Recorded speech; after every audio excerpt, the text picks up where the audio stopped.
Hello guys, welcome back to my channel. Myself Avyansh Batra, I am a chartered accountant. और आज मैं आपको बताने वाला हूँ 7 ऐसी टिप्स जिनसे कि आप अपने स्टडी आवर्स को इम्प्रूव कर सकते हैं कि आप कितना ज़्यादा पढ़ सकते हैं। नॉर्मली हम पढ़ाई करते हैं तो होता है 5 घंटे 7 घंटे हम पढ़ लेते हैं, लेकिन आपको अगर 9-10 घंटे पढ़ना है या उससे भी ज़्यादा आपको पढ़ना है तो किस तरह से आप अपना माइंड फ्रेश रख सकते हैं, या फिर आप किस तरह से पढ़ें कि एक होता है कि हमें मेनली ये चाहिए होता है कि हमारी प्रोडक्टिविटी इंक्रीज हो। ये नहीं है कि हम बस पूरा दिन किताब लेके बैठे रहें, क्वालिटी स्टडी होनी चाहिए। तो उसके लिए मैं आपको 7 टिप्स देने वाला हूँ। 7 टिप्स देने से पहले मैं आपको एक चीज़ बता दूँ कि जनरली हमारी एक हैबिट होती है, हैबिट बनाने में टाइम लगता है। तो अगर आप अभी से पढ़ना स्टार्ट कर रहे हैं तो ये नहीं कि आप सोचे पहले दिन मैं 10 घंटे पढ़ लूँगा, तो धीरे धीरे होगा, आपको टाइम लगेगा। पहले दिन 3 घंटे, फिर 4, फिर 5, 7, ऐसे करके आपके number of hours daily increase होते जाएंगे। इसे हम लर्निंग कर्व भी कह सकते हैं कि आप डेली जब काम करते हैं तो इम्प्रूवमेंट होती रहती है आपकी। तो आइए अब हम 7 टिप्स पे आ जाते हैं। अब जो 7 टिप्स हैं उसमें सबसे पहली टेक्निक जो है वो ये है कि सबसे पहला काम जो आपको करना है ना इफ़ेक्टिव स्टडी के लिए, वो आपको ये करना है कि आपको अपना एक शेड्यूल बनाना है, और वो भी एक दिन पहले बना के रखना है कि आपको ये टॉपिक्स करने हैं। आप उन टॉपिक्स को लिख लीजिए ताकि next day in the morning जब आप उठें तो आपको पता हो आपको क्या टॉपिक्स करने हैं। तो आपको एक क्लैरिटी ऑफ माइंड रहती है तो आप अच्छे से पढ़ पाते हैं। तो सबसे पहला काम आपको यही करना है कि आपको अपने टॉपिक्स एक बार रात को लिख के रख लेने हैं। 1 मिनट का काम है, कुछ ज़्यादा टाइम नहीं लगेगा। आप इस चीज़ को अगर लिख के फॉलो करेंगे तो आपको बहुत इंप्रूवमेंट मिलने वाली है। आप इस चीज़ को 10-12 दिन करके देखिए लगातार, आपको खुद पता चल जाएगा ये चीज़ कितनी इफेक्टिव है। आपके माइंड को बहुत क्लैरिटी मिलती है और आप अच्छे से पढ़ पाते हैं। अब आगे दूसरी टेक्निक। अब आपको ये तो पता है कि आपने क्या पढ़ना है। दूसरी चीज़ ये है कि आपको क्या करना है, आपको एक जगह डिसाइड कर लेनी है कि जहाँ पे आप बैठ के स्टडी करेंगे। क्योंकि क्या होता है कि हम कभी सोचते हैं बेड पे पढ़ लें, कभी हम सोफ़े पे पढ़ रहे होते हैं, कभी हमें नींद आ जाती है। इस तरह का चीज़ ना रहे तो या तो आप एक स्टडी टेबल लेके पढ़ें या फिर आप नीचे ही बैठ के पढ़ सकते हैं। मैं क्या करता था पर्सनली कि मैं अपना ऊपर फर्स्ट फ्लोर पे जाता था, वहाँ एक सेपरेट रूम था, तो वहाँ पे अपना गद्दा बिछाया नीचे और वहाँ पे आराम से बैठ के अपना स्टडी टेबल लगा के और अच्छे से पढ़ाई करी, और डिस्टर्बेंस भी नहीं रहती थी वहाँ पे, तो मुझे ऐसे कंफर्टेबल लगता था। अब जो आपको तीसरा काम करना है, जो सबसे इम्पोर्टेंट है और I think one of the favourites है मेरा, वो ये है कि इफ़ेक्टिव स्टडी आपको लॉन्ग आवर्स के लिए करनी है तो आपको क्या करना है, पोमोडोरो टेक्निक का यूज़ करना है। दैट मीन्स कि आपको हर 25 मिनट आपको पढ़ाई करनी है और एक अलार्म लगा लेना है फ़ोन में कि 25 मिनट बाद मैं 5 मिनट का ब्रेक लूँगा। उसके बीच में कोई ब्रेक नहीं होगा, चाहे मुझे किसी का फ़ोन आ रहा है, चाहे कुछ भी अर्जेंट काम है, चाहे घर वालों का कुछ काम है, मैं नहीं करूँगा। तो 25 मिनट की बजाय आप ऐसे कर सकते हैं, आप एक 50 मिनट्स का टाइमर लगाएँ। 50 मिनट्स का आप एक टाइमर लगा के 50 मिनट से स्टडी करेंगे।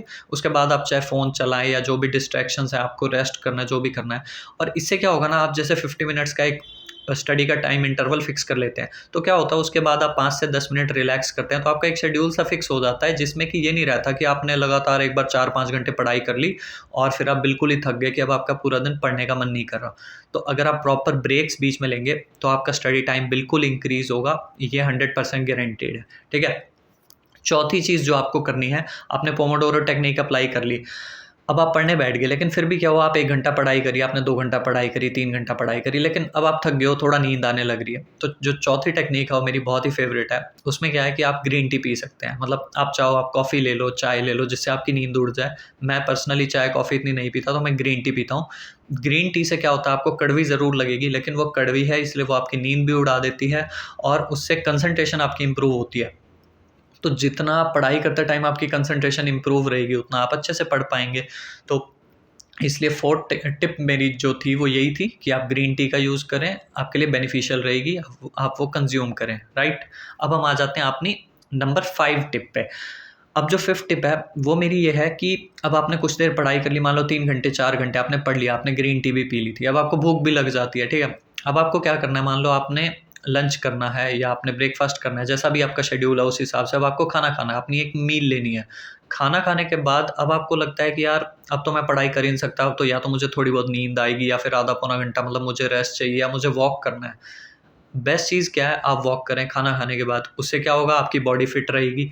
और सबसे इम्पॉर्टेंट चीज़ क्या हो, जो सबसे इम्पॉर्टेंट आपको करना क्या है उस टाइम पे, कि आपको वो टाइम भी यूटिलाइज़ करना है। आपको क्या करना है, आप चाहे किसी भी चीज़ के स्टूडेंट हो, आप कुछ भी अपनी पढ़ाई कर रहे हो, आपको पता है यूट्यूब पे टीचर्स की वीडियोज़ अवेलेबल हैं उन्हीं टॉपिक्स की जो आप पढ़ रहे हो।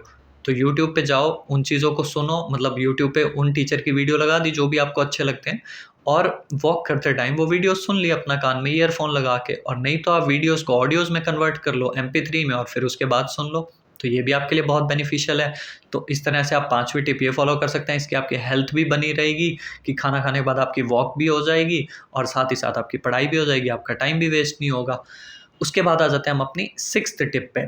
6th टिप क्या है कि अब आपने वॉक भी कर लिया, आपने ये सारे काम करके देख लिया। अब जो 6th टिप है वो क्या है कि आप पूरा दिन, आप कितने दिन ऐसे कर लेंगे लगातार कि आप पढ़ते रहें, मतलब आप 2 दिन 4 दिन इस तरह से कर सकते हैं, लेकिन आपको भी एक टाइम पे लगेगा, हो सकता है मैं बोर हो जाऊँ या फिर कुछ भी ऐसा हो कि मेरा एक आधा दिन स्किप हो जाए, या मतलब कुछ भी ऐसा कि मैं पूरा टाइम एक कंसंट्रेशन को कैसे मेंटेन करूँ यार। तो उसके लिए क्या चीज़ है, आप एक्सरसाइज करें। बिलीव मी, मैं एग्ज़ाम भी अपना सीए का भी एग्ज़ाम देने जाता था ना, इवन सीए फाइनल का भी एग्ज़ाम, तो भी मैं क्या करता था, पेपर से पहले भी मैं 10-15 मिनट एक्सरसाइज करना कभी नहीं छोड़ता था। उससे क्या होता है, आप डिप्रेस नहीं होते, आपकी बॉडी में जैसे आप एक्सरसाइज करते हैं, आप 10-15 मिनट भी निकालते हैं एक्सरसाइज के लिए, तो आपकी बॉडी में स्वेटिंग होती है, आपका मतलब एकदम माइंड होता है ना, वो एकदम फ्रेश हो जाता है, एकदम आप कूल माइंड से कोई भी काम कर सकते हैं, स्ट्रेस नहीं रहता आपको, और ना आपको एंग्जाइटी होती है, ना आपको डिप्रेशन आता है, ना ही आपके माइंड में नेगेटिव थॉट्स आपके माइंड में बहुत कम आते हैं अगर आप रेगुलर एक्सरसाइज करते हो। और मैं आपको ज़्यादा नहीं कह रहा, 10-15 मिनट आप सुबह कर लो एक्सरसाइज, 10-15 मिनट शाम में कर लो, स्किपिंग कर लो, स्क्वाट कर लो, प्लैंक आप कर सकते हो 10 से 15 मिनट सुबह, 10 से 15 मिनट शाम को। ये अगर आप दोनों टाइम करते हो तो उसके बाद चाहे आप पूरा दिन अपने रूम में बैठे हो, सिर्फ खाने के टाइम भी आपने वॉक कर ली, तो इसके अलावा आपको बाहर जाने की, कहीं भी जाने की ज़रूरत नहीं है, आपका माइंड फ्रेश रहेगा। तो एक ही कमरे में ऐसा नहीं होगा कि आप बंद हो जाओगे तो आपका माइंड वर्क करना बंद कर दे, और ये बहुत ज़रूरी है।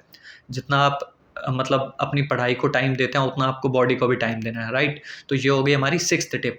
अब हम आ जाते हैं अपनी 7th और लास्ट टिप पे, जिसमें क्या है कि आप ये सारे काम कर रहे हो लेकिन स्टिल एक चीज़ रह जाती है जो कि हेल्थ से रिलेटेड है, वो ये है कि आपको अपनी हेल्थ पे ध्यान देना है। उसके लिए आपको क्या करना है कि खाना कम से कम खाना है। मतलब क्योंकि अगर आप देखो, आप बैठे रहोगे तो आपको खाना कम ही खाना पड़ेगा, क्योंकि अगर आप खाना ज़्यादा खाते हो तो आपको नींद आएगी। तो इसलिए खाना आपको कम से कम खाना है, थोड़ी-सी डाइट अपनी कम कर देनी है, स्पेशली एग्ज़ाम टाइम में। और उसके लिए आप एक और चीज़ क्या कर सकते हैं, जंक फूड आप बिल्कुल अवॉइड करें, क्योंकि जंक फूड से होता क्या है कि आपको नींद बहुत आती है। तो इसलिए मतलब उससे आपका फैट भी बढ़ता है, इसलिए आपको नींद भी आती है। तो जंक फूड को अपना बहुत अवॉइड करें, बहुत सिंपल सादा खाना खाएँ। तो ये थी मेरी आज की 7 टिप्स आपके लिए। आई होप आपको वीडियो अच्छी लगी हो। अगर कुछ भी आपको यूनिक लगा हो तो प्लीज़ इसे लाइक करें। हम नेक्स्ट वीडियो में कुछ और नया लेकर आएँगे। Thank you.